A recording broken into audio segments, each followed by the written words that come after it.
Here we are. We're at almost the anniversary update for Windows Phone, but you haven't even received your Windows Phone 10 upgrade from 8.1.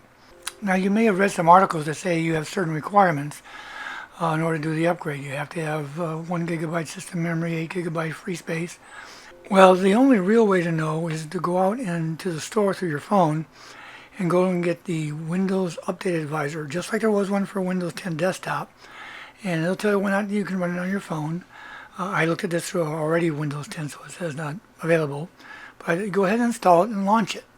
And it'll go out here and it'll read, it'll give you some warnings here. Talks about what's going to happen, and once you understand that, you just click on next and it'll start checking. And it'll take a while. It has to go through several screens of this, of checking your update. And after it gets done, it's going to give you a simple thumbs up or thumbs down kind of decision to see if you can upgrade. What was really good about this is that supposedly my wife's 929, her Icon from Verizon, was not on the list. No Verizon phones were, even after Verizon supposedly had released it. However, it's been a while now and no update. Her phone passed with flying colors, so here we are. So all I did was check the Enable Windows 10 upgrade box and hit the next button. And it gives you some advice here of what to prepare for and all that, and how it's going to load up new stuff. But yeah, it's going to load up a lot of new applications. You're not going to be able to run some of the old ones. So the next thing you're going to do is, after this has approved your phone, and you've read all these warnings and everything, you're going to go and do a phone update check. You go into Settings, under System, you're going to see Phone Update down there somewhere near the bottom. And you click on it and it's going to do your normal stuff. Instead of getting any no updates, it's going to say, after checking for updates, it's going to say that it's go ahead and right to install. It's going to start downloading it. And there we go. So it's going to take a while to download. It's a pretty big file. And you just go through a bunch of screens here to do that. Now, a couple of things about the update. When it's done, I think I mentioned a little earlier, some things will not work. All your Lumia products, not all of them, but a lot of them don't work well on Windows 10. They've been pulled. Here, Maps will no longer work. You have to use Microsoft Maps.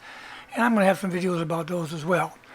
But it's going to go ahead and continue doing the preparing to install here until it gets the file ready to install. And at that time, it'll tell you that it's time to reboot.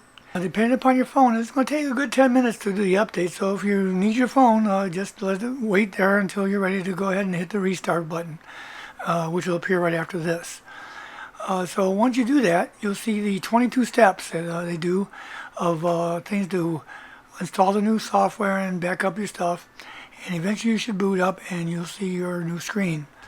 Now, it will not be nice and neat like this. It'll have a lot of the black spaces in there for the applications that aren't going to be able to be installed under Windows 10. So in the background, you'll see that there's a lot of these things that will be grayed out as well. And if you go into the store, you'll be able to see that they're downloading the updates.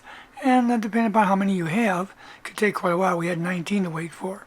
Once they're there, you can start doing your rearranging the screens, making things work the way you want to. Now, some of the applications are going to ask you again for allowing access. The location info. Launch an application, be aware that you may have to answer some more questions about it. There's also new versions. Instagram beta is gone. You can't run it. The full Instagram will work now, so you have to go download that.